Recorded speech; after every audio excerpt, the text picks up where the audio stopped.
former North Newcastle player became a quadriplegic following an injury during play. Today he was given treatment for shoulder pain using the infrared laser system. The machine was presented by Warners Bay Lion, Alistair Fife. Dr Owen James, Chief Executive of the Hunter Area Health Board, said it was yet another example of Newcastle's inherent generosity.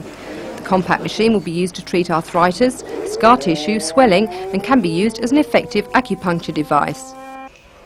Meanwhile, in another section of Rankin Park, the first occupants of the new hospital are settling in, with a massive task ahead of them.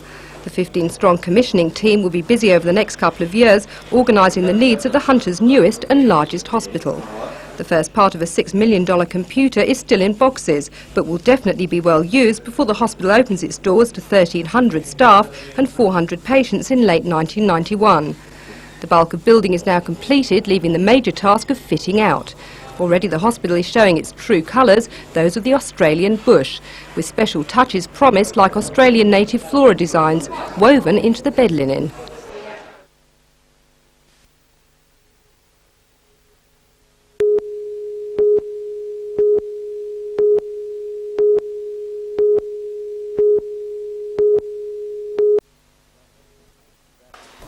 About 8 o'clock last night, Swansea Coast Guard picked up a hurried distress call from the yacht Mollymook, taking water off Swansea Heads.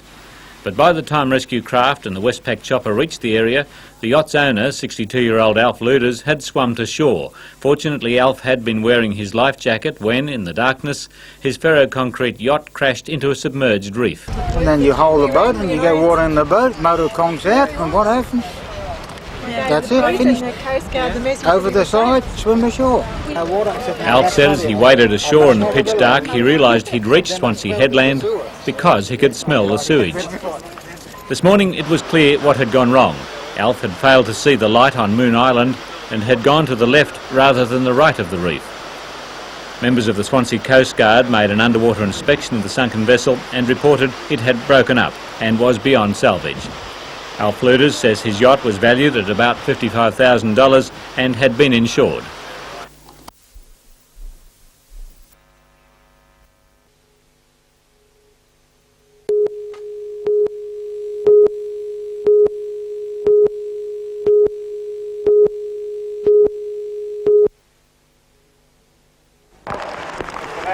The John Cadman III is the fourth vessel completed by Carrington Slipways for Captain Cook Cruises and promises to be a luxurious addition to its fleet. The vessel will be equipped to take 450 people sightseeing or to seat 280 as a floating restaurant, and its manoeuvrability will enable access to Sydney's normally hidden beauty spots. After a blessing, the vessel was officially named, and as hundreds of spectators looked on, she made her dramatic transition from slip to sea. May God bless her and those who sail in her.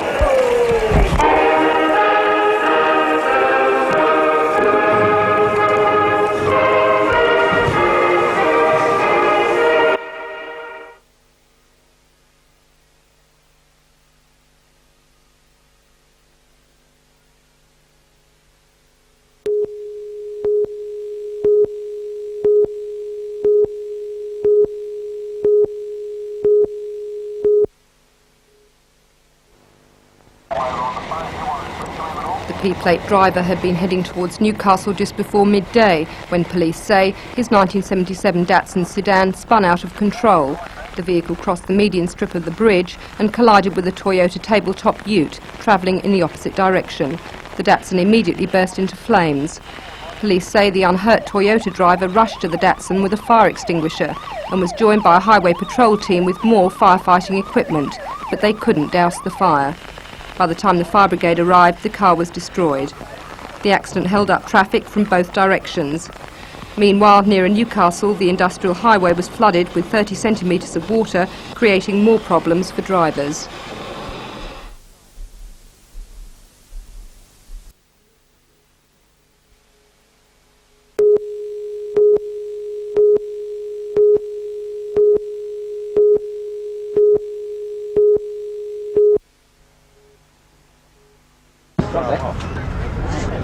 The under-18 fixture between Burrigal and Waratah at Taraba was more like TV ringside than a top-class junior match, with 4 players being sin-binned during the game and 2 players being dismissed. In a game that got totally out of hand, players' tempers were at boiling point even after the final siren. The referee, Peter Levitt, was allegedly pushed and shoved in the dressing sheds, and it is most likely that a Booragul player will be cited over the incident. There could be some action pending. Well, possibly I don't know at this stage.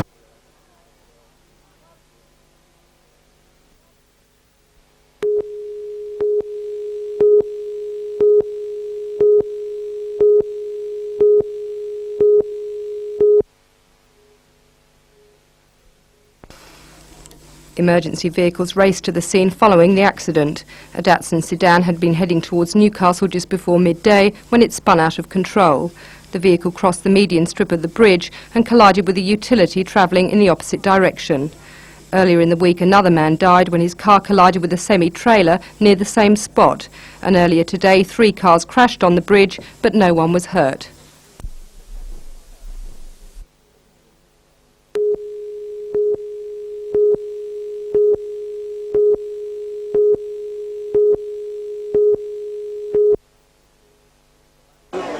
It was a vastly different South Newcastle that easily won the 1988 Grand Final over Lakes United. In that match they were totally dominant, but today was a different story. In the first half, Lakes applied enormous pressure to the Lions, and the Red and Whites never recovered from the first 40-minute onslaught. Led by an astute kicking game by Peter Walsh, Lakes went to the break leading 18-10 and looked like going right on with the job. But to give Souths credit, they stuck to their guns and finally went down by the small margin of 2 points.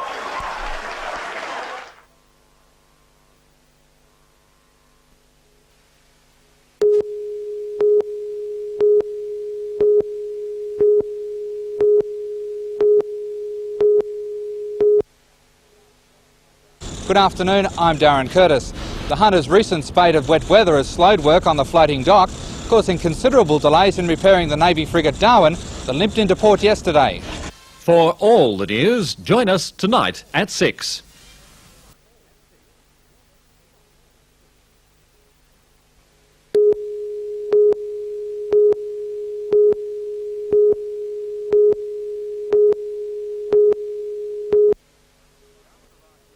The Darwin arrived yesterday to repair a propeller that was damaged during manoeuvres off Queensland's Hayman Island. The delay stems from high humidity levels that are preventing workers from painting a merchant ship currently in the floating dock. Darwin Captain Paul Cable says dock management and the Navy are combining to try and cut the delay. We've come to Newcastle because we know we get a good job done here quickly, and the Department of Defence is going to authorise overtime in order to get us going as quickly as we can. Late this afternoon, Chief General Manager for Forjac's floating dock, Jim Weatherby, said the merchant ship would be floated tomorrow and the dock would be ready to start work on the Darwin by Wednesday. It's expected the work will take 2 days to complete, giving the Darwin enough time to head north to begin exercises with the Taiwanese next week. The delays continue with the HMAS Success, originally scheduled to start 6 weeks dry dock today at Forjac's. The Navy's replenishment ship will now have to wait until work is finished on the Darwin and the painting work is completed on the merchant ship. Meanwhile, Eglo Engineering today loaded a 1,000-tonne support structure bound for the Bass Strait oil rig Marlin.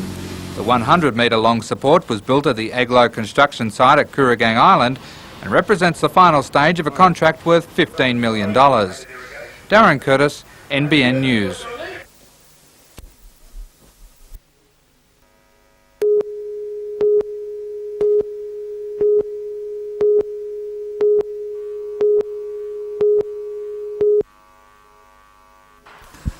It was just before 9 p.m. A club director and 2 members were sitting by the bar talking, and a barman was counting the night's cash. The automatic doors opened and 2 men dressed in black with grey stocking masks over their heads ran in. One had a sawn-off .22, the other also had a rifle. They were of medium build and one wore pink rubber gloves. Today the staff and members spoke out in a bid to catch the robbers, but were too frightened to be identified. The leading one got hold of the barman and told him to get over to the safe and open it up. And the other one covered the other 3 people here. While the barman was unlocking the safe, a noise at the door startled the gunman. In the meantime, one of the fellas was yelling out, "Shoot him, shoot him." I presume it was to the barman, or about the barman. The barman says he is lucky he escaped with his life. Luckily, I got the combination first time, Otherwise I would have been shot at for sure, I'd say. The robbers escaped with heavy bags of silver totalling around $2,000. They dropped one bag in the club as they rushed out to the side of the building, where police believe they made their getaway. 2 bags of money worth about $200 were found this morning by a local near swings beside the club. We believe from looking in the area here that the 2 people responsible either left on 1 or 2 motorcycles, travelled through the park at the rear of the club here into the residential area on the other side. We've been over and canvassed that area and spoken to people who live in the area, but unfortunately they've been unable to assist us with our inquiries at this stage. Wallsend detectives believe the robbers were locals and appeal to anyone who may have seen a motorbike in the area or anything suspicious to contact the police.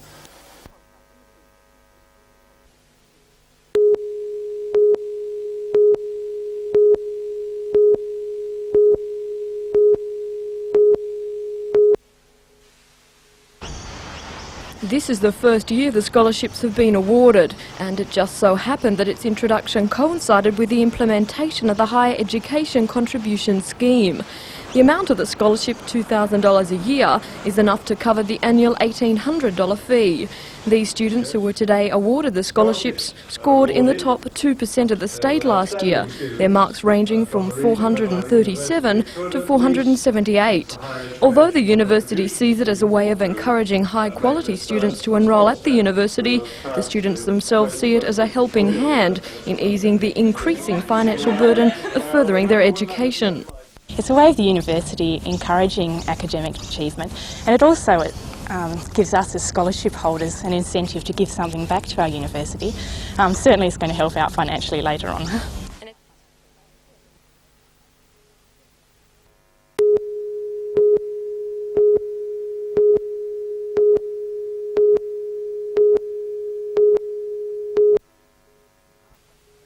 The speedy halfback today revealed that he'd contracted a serious lung infection after the Knights defeated Manly 2 weeks ago. It was first thought Steve had suffered a broken rib, and although x-rays proved negative, Steve says he was still in a great deal of discomfort. I was finding it hard to breathe.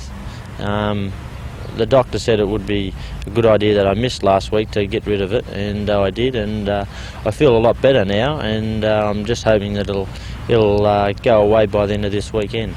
Sidelined from playing for the week, Steve says he didn't lay idle and let his fitness slip. My fitness isn't too bad. I've been over in the gym riding the bike, and it's a really good machine to keep your fitness up, but it's not really anaerobic. It strengthens your legs, more often. And you do a bit of sweating and you're still staying fit. The focus for the Knights now turns to Brisbane on Sunday, and having not won an away game this year, Alan McMahon and the boys will be pulling out all stops to correct the record. Fulmer, always down to earth, says he highly rates his opposite number, the Bronco Whiz Kid. Alan Langer, probably the second best halfback in Australia. I think Peter Sterling is, but Peter's probably given it away now, all rep honours. I rate him as probably number 1 in Australia at the moment. Meanwhile, rugged prop David Thorne today travelled to Sydney to undergo an arthroscope examination for a possible medial ligament injury. Thorne's ball running and defensive work has been impressive this year and will be sorely missed when the Knights head north this weekend. Thorne's playing future will not be known until tomorrow morning after a specialist examines the x-rays and arthroscope footage. Darren Curtis, NBN Sport.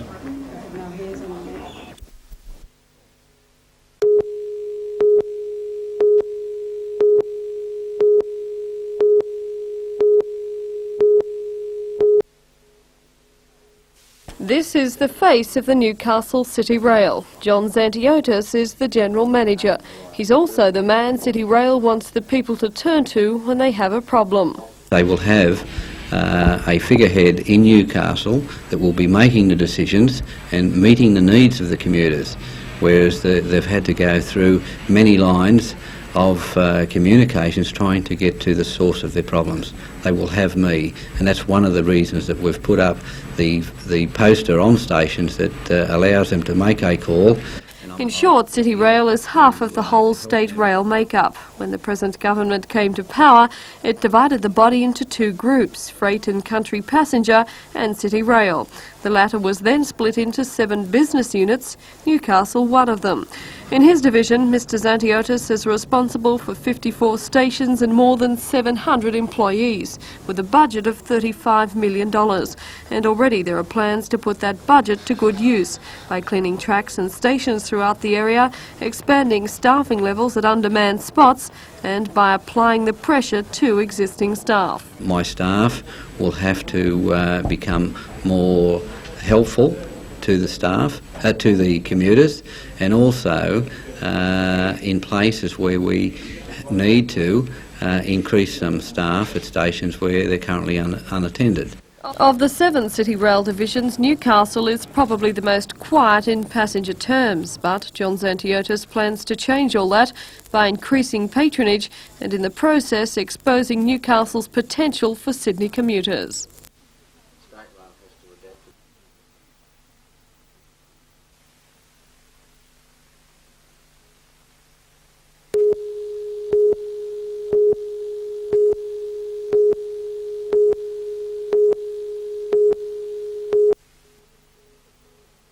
Lisa Parsons was murdered at Cockle Creek. She had been knocked unconscious, her panties tied around her neck, her jewellery stolen and her body pushed into the water. In December 1984, Michael Hamilton was convicted, charged and sentenced to 14 years jail, with a non-parole period of 9 years. After an appeal, that was reduced to 7 years. At the trial, the judge described the act as wicked and callous. Now the news of Michael's release from prison has sparked a storm of protest. Today, an angry and hurt Michael Hamilton hit back at his critics, claiming he was a changed man. It's hard for me to get a job, anything now. You know, I can't do anything.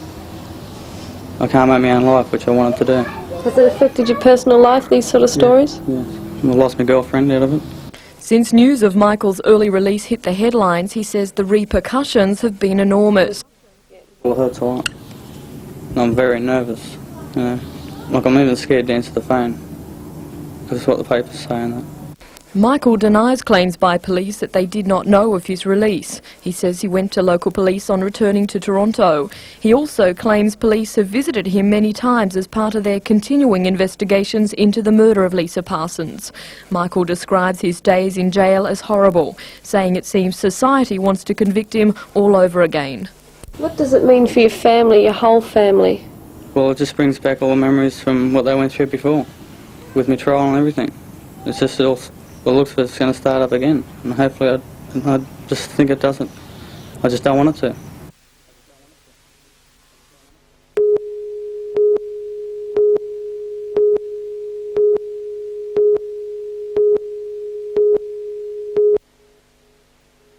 In tonight's news, Newcastle in the grip of a milk war. As the major supermarkets continue to slash prices, the city's milkos prepare a battlefront to stop their jobs going down the gurgler.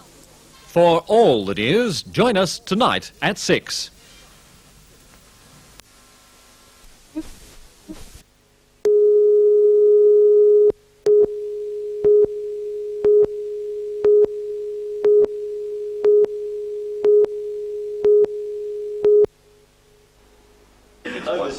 Kevin Hackwell represents a New Zealand peace group called Just Defence. He claims New Zealand public opinion is so strongly against the frigate contract that the government will back out of its commitment to build 4 of the 12 vessels.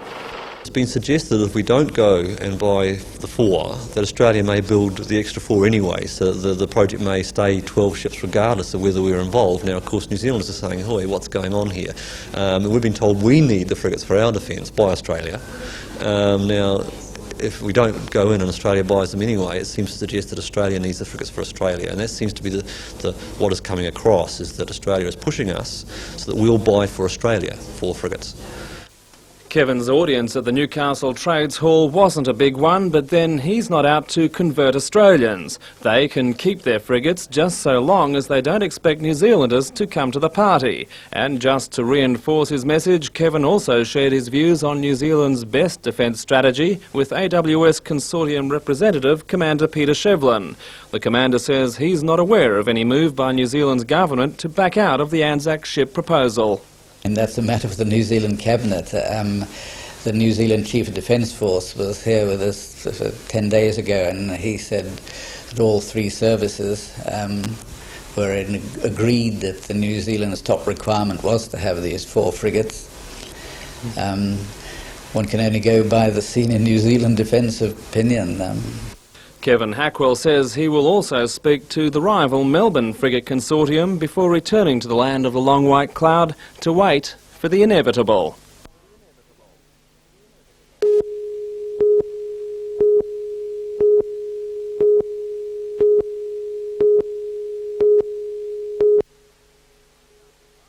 The Newcastle Basketball Club originally owned the Falcons National Basketball League licence.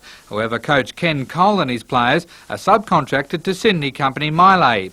The Newcastle Basketball Club wants to keep the licence in Newcastle hands, while Miley has spent $500,000 on the Falcons and believe they have a right to be considered for the licence. James Spiegelman QC, acting on behalf of the Newcastle Basketball Club, today asked Justice Waddell whether there was any implied term that the licence had to be issued to Miley Proprietary Limited. Justice Waddell answered, no, there wasn't. Mr Spiegelman also asked, was there any implied term that the Newcastle Basketball Club must hold the licence in trust for Miley? Justice Waddell replied, no. That decision now means the Newcastle Basketball Club will retain control of the Falcons and has the right to appoint a delegate to the NBL. Miley now has to make a public decision whether they will continue to field a team, considering they hold all the present players' contracts. If the Falcons fail to field a team in the first round of the competition this weekend, there is every chance they will be expelled from the league for the remainder of the season. Darren Curtis, NBN Sport.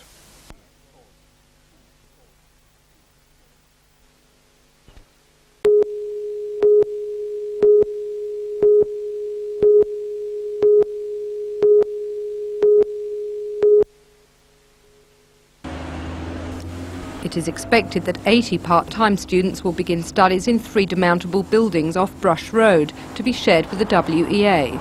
Another 30 students currently studying in Gosford will transfer to the site.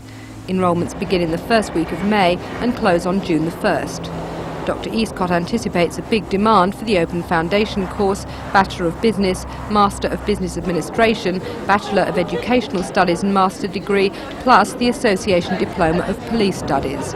Though the University of Newcastle is still awaiting a decision on funding for Stage 1 of the complex, local businesses have been keen to offer their support. Well, local businesses have been very responsive to this development and they're very supportive of it. The Central Coast Action Committee has established a finance subcommittee which is working very actively towards raising an amount of money to support the development of a foundation education building. This building will be a major contribution to the growth of programs on the Central Coast, and we're very grateful to local industry for the support they're already showing. The site will also accommodate a TAFE college and possibly a high school. Although the Minister did imply that in the future he may well look to the establishment of a high school in the area so that you'll have a very nice link between secondary and tertiary education. But that's for the future.